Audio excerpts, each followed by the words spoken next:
Welcome everybody, Hollywoodbets Kenilworth, and having a look at race number 2 on the card.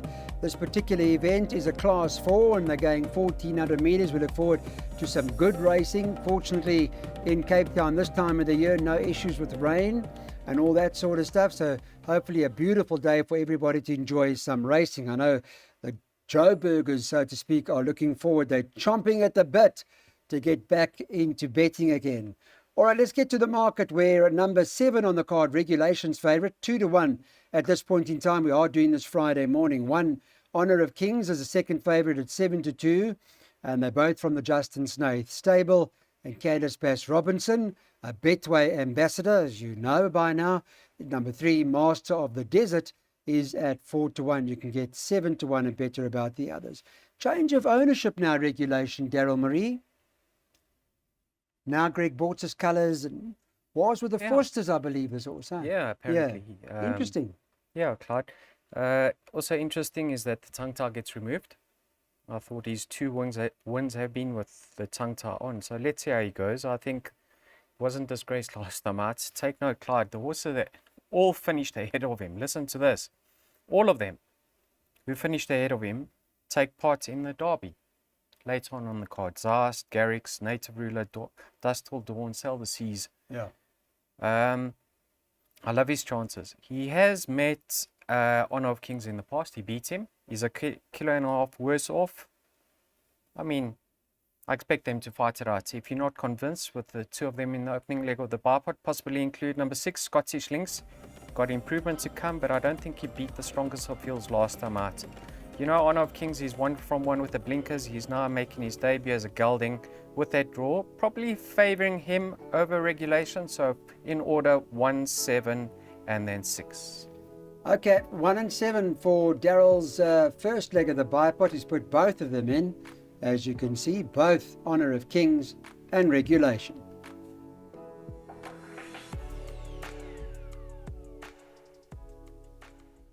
This is a class 3, everybody. We're going over 1400 metres. Note that number 4 is not running. That's been taken out. We are doing the show on Friday morning. You're reminded about our 069 164 3272 WhatsApp number. Send your name and ID number to that so you can join the Betway family. And there's the QR code for you to use to open your Betway account. Now, number 1, Talk to the Master's been backed. Was 5-1 early in the week, is now 7-2. Second choice, number 10, Power and the Glory, is 4-1. 3, Rosh Kadesh, is trading at 5-1, together with number 5, Kariyaku. And then you can get 5-1 as well about the 6th, Gallic Dream. After that, it's 8-1 and better about the balance. On paper, it does appear to be quite a tricky race, Daryl. Very nice sorts in here. A lot of young horses are going to win races in time to come, Clyde. Talk to the Master. Nice comeback effort as a gelding. Possibly his optimum trip now. Gonna strip fitter. He's got a draw with Aldo Domain irons. Should go very close to winning. You know, he's got Snow Pilot. He's got 1 stripe in his form lines, 8 on 18. So he's not far behind the very best of his generation. Mauritius Kestrel making his debut as a gelding. He's actually beaten Talk to the Master twice in the past. Let's see how he goes in his debut for his new yard. Rosh Kadesh, 2 consistent runs, now stepping up to 1400 from 1200 last time out where he was staying on. Gallic Dream in cracking form at the moment. And then Power and the Glory, a lovely sort, making his debut as a gelding, and he's very lightly raced. So Clyde, this is a competitive lineup. I played wide.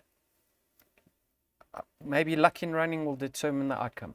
Yeah. Which Kestrel did you say? What Kestrel? What? Mauritian Kestrel. Mauritius. Oh, that might be an exacta with Talk to the Master. Okay, well, there we go. There's the PA. Some bankers in that place accumulator from Daryl. It gets a bit easier later on. 150 Rand cost. Okay, back with us. Welcome, everybody. Let's take a look at the pick 6. Now, there's a carryover to this pick 6, so make a note of that. And I think the anticipated pool is about 3 million or something to that effect. So pay attention to the pick 6, which for some will have quite a few bankers. We'll see what Daryl Marie likes in just a moment. In terms of this event, which is the 4th race on the card, it's the Cape Phillies Classic. It's over 1,800 metres. And the latest, there are 7 of them that are going to the gate in this race. Let's just have a quick look at the market and see what it predicts. Scarlet Macaw is top of the boards, and that is currently trading at this point in time at 5-2. Number 5, Kinda Wonderful, is 3-1. Number 3, Goodness Gracious Me, is trading on Friday morning at around 4-1. And then you can get 5-1 about Give Me Everything. That is number 1 on the card. The balance, 8-1 and better. Scarlet Macaw's been in really good company, Daryl. I mean, just a few runs ago she won, and then she bumped some very good horses. Yeah, she ran second to Fatal Flaw in the WSB Cape Phillies Guineas. That was a grade 1, Clyde. Picked up a hefty penalty. She actually had Kinda Wonderful well behind her. Then last time out in the Mallorca, Kinda Wonderful finished ahead of her. On ratings, you're going to focus on the 2 of them because they're clear of the balance of the field. In saying that, in the Mallorca, they went very slow in the early stages of that race. I don't think it was run to suit a lot of horses. I don't make this race clear cut, but on ratings, you could possibly end on numbers 5 and 6. I'm looking for an improved run from number 4, Amikami. Like to chances last time out, Clyde. She had 50.5 to shoulder, and she found herself at the back of the field. In her penultimate start, she basically went start to finish. So I wouldn't be surprised to see them push forward on her this time around. She will improve. But the race doesn't end there. You've got a nice improving filly and Give Me Everything. Done little wrong since being stepped up in trip. The pace could be a factor here. Like I say, if you're a ratings man, 5 and 6 is enough. But I think it may prove to be wider than that. Okay, interesting. Daryl's pick 6 is on screen as we speak. 1 banker for Daryl Marie, not more than 1. He's bankering 8 on 18 in the Derby.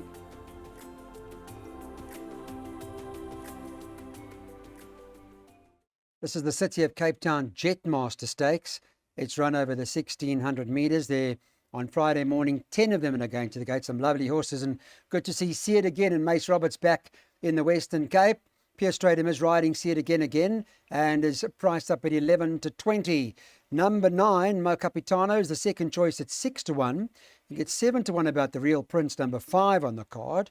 And number 1, Zapatilis, trading at 10-1. It's 14-1 and better about the balance. The interesting thing about See It Again is Pierre Stratum, on Met Day, they asked some of the jocks that were defeated what they thought. And Pierre said something to the effect that they were under pressure, both him and 8 on 18, when they were turning for home, and that the front end horses stopped, hence them running on or staying on to finish where they did. Daryl, what do you make of that?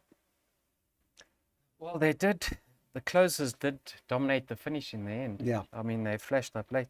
Clyde, yeah, it was great to see him bounce back last time out. In the King's Plate, he finished held off. Last time out, finished towards the end of the race. It looked like he was running on, but Pierre disagrees with that. But what I do want to say, this is possibly his bottom end of his range. In saying that, he's always performed extremely well over a mile. What's in his favor is it's a small field, so he shouldn't be out of his ground. He shouldn't be 10, 12 lengths off them turning for home. It should be a compact field turning for home. On opposite, doesn't look like there's much pace in the race. I don't know, have you looked at the race over here? Who's a natural pacemaker? Maybe Zapatilis from Stallgate number 1 will push forward. I'm certain he will. But other than that, I don't see much pace. And if they turn it into a sprint, he might be caught a little bit flat-footed, but he should be able to run them down. On the ratings, I mean, he's 4.5 kilograms best in over here. So you have to be leaning towards him. But the way I see the race panning out, yes, Zapatilis is going to pose a danger. Okay, well, you've got both of them, and hopefully, the concern is it's also sluggish out the gate. See It Again. Hopefully, he doesn't lose ground at the start and doesn't find himself that far back. But 2 horses for Daryl. Zapatilis is a danger to the odds-on favourite. 1 and 10 in the jackpot that cost 12 rand. The Prix de Cap, and it's run over 1,400 metres. It's a 250,000 rand race. Always been a good race, and there are 10 of them that line up on Saturday afternoon. We are recording this Friday morning, and Candice Bass-Robinson will be hoping to win this with Rockapina, number 6 on the card, is the 11 to 10 favourite. 10 Gimme's Countess is the second choice at 5 to 1.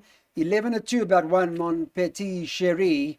Number 3 Sidley's trading at around 11, 12 to 1. And that's pretty much how they bet. They bet 12 to 1, bar the 3 that we've mentioned. So, Daryl, I think you had 3 horses in the jackpot. Is it the top 3 in the betting here? I haven't checked the betting. Who's the top 3? 1, 6 and 10. Yes. Clyde, Rockapina, have a look at her 2 starts with the tongue tie on. They've been outstanding. In the Cartier Scepter Stakes, she ran second behind Asia Pambile on that run. She holds the joint best weighted Bavarian Beauty quite convincingly. And she had Gimme's Countess behind her. And she's better off at the weights with Gimme's Countess. So one has to believe that Rockapina is the right one over here. In saying that, last time out, like I said in an earlier preview, they went very slow in the early stages of the Mallorca. Fatal Flaw was crawling up front. And I think that possibly flattered Rockapina because she's more of a, at this stage, she's proven to be more of a sprinting type. So maybe the slow pace certainly suited her. It was a cracking effort nonetheless. And like I say, those 2 runs with the tongue tie have been really good. 54 to shoulder, joint best weighted. Lovely filly in the making. Yeah. Probably leaning towards her. But in saying that, Mon Petit Cherie, last time out over a mile on a softer track, I don't think that was really her game. Comes back to 1400. Richard Fries cracks the gun draw of here. He's going to be much closer to the pace this time round. I think she's a really nice filly. If things pan out well for her in running, she will give this favourite something to think about. And you know what? Gimme's Countess on her day, Clyde, she's really capable of flashing up. And I don't want to go out by excluding her in my perms. She is my 3rd choice. So if you want to narrow it down, possibly go 6 from 1, but I've included the 10. So for me, 6, 1, 10 in that order. Yeah, I think Canamaeus Stable is certainly come into good form, and no point in leaving him out. So there we go, 1, 6 and 10 in the first leg of the second jackpot. Now it's time for the Cape Derby, and we go 2,000 metres. It's a R1.5 million Group 1 event, and there are 7 of them that line up in the race. Of course, Justin Snaith got a powerful hand in the 5 of the 7 runners and does have the odds-on favourite in this race. That was 8 on 18. Winner of the World Sports Betting Cape Met is priced up at 1 to 3 to win. Number 1, Garrix is the second choice at 13 to 2. 6 Zeitz is at 8 to 1. It'll be interesting to see how the race develops between Garrix and Zeitz and who gets the upper hand between the 2 of them. And as for the balance, well, you can get good double numbers in terms of backing them if you're interested. But it does appear to be 8 on 18's race for the taking, Daryl. Yeah, it does. I mean, it's safe to say there's a few in here that are just putting here to keep the race, isn't it? What's interesting, Clyde, is number 5, Express Yourself, also owned by Mr. Johnson, has been fitted with blinkers. So they're going to try and ensure he gets to the front if he's got enough pace to make this a genuine run race. You don't want the Cape Derby being run at a crawl. You want the best horse to win. And the best horse undoubtedly is 8 on 18. If you have a look at the ratings, Clyde, he's 24 pounds or 12 kilograms best in. So he's a penalty kick. This has always been his target. The WSB Met came along. It looked like a race for his taking, and he certainly delivered. But ultimately, this is the grade 1 that has always been on his calendar. So you can't look past him. In saying that, there are some lovely sorts, 2 or 3 other ones that are certainly going to win their races. I think Garrix is going to be a top horse in times to come. Lovely horse. But I really believe we're only going to see the best of him when he gets gelded. Right. I think he looks a little bit heavy in running this horse. In saying that, Clyde, he's better than his last 2 efforts. Things haven't worked out in running for him. This time around, he's got a lovely draw. He can come out softly. Probably going to slot in behind the pacemaker, Express Yourself, and get the run of the race. I don't think he can fend off 8 on 18. It will be lashing up. Yeah. But I think he is the exacta proposition.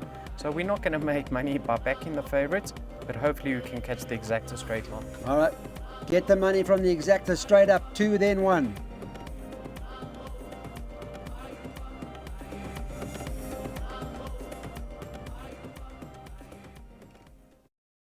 Time now for the Diadem, the Kaya Stables Diadem, and there are 10 of them that line up. They race them over 1,200 metres for 600k. It's a good Group 2, a solid Group 2. And let me give you an idea as to what the betting looks like. On Friday morning, you now watching Race Time can get an idea what shortened and what hasn't. Well, Dean Canama's horse, Gimme a Prince, is 3 to 10. An absolute superstar as we know him to be. One questioning is a 10 to 1, 10 to 1 about number 4, Sergey. And it's 16 to 1 and better about the balance. Again, I guess, Daryl, as you were saying just now, it's not one of those races where you're going to make money at a 1 to 3 shot. Yeah. Well, you tipped us another exacta. Are we taking Gimme a Prince Sergey? Is that No, the danger? No. Who's the Clyde, danger? Remember when Gimme a Prince won his maiden at Yes, Scottsville? this And is yours. This is yes, yours. and I said, this is maybe the best Prince I've ever seen. Yes, And he ran unplaced in the gold medallion correct. in his very next start.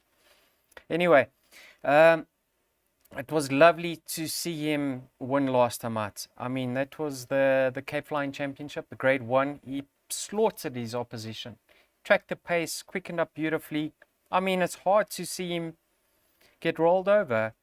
You know, Clyde, but funnier things have happened. The bookmakers have got something on their side where one of these hotsies come unstuck, and I really hope it isn't him. Have a look at the best weighted column. He's 6 pounds or 3 kilograms best in of year. 1200. Kenilworth's rate is really nothing that you can say is a negative. Yeah. One thing I do want to say is questioning. Last time out his last 2 runs have been over 1,000. In my mind, he's a much better 1,200 meter horse. I know on paper it's very hard to see him reversing the form with Gimme a Prince. But he's 2 kilograms better off. He's over a distance more favorable. I think he is going to narrow that deficit. And if we do get some luck on our side, he could fight it out with Gimme a Prince. I've suggested the exacta, 1 and 6 boxed. If you're braver, take a few straight line 6 from 1. Okay, interesting. That's the danger then from Daryl's perspective to the favourite, questioning. And we're taking the exactas and you're boxing them, right? Yeah, and take a few straights. Okay, straight up and boxed.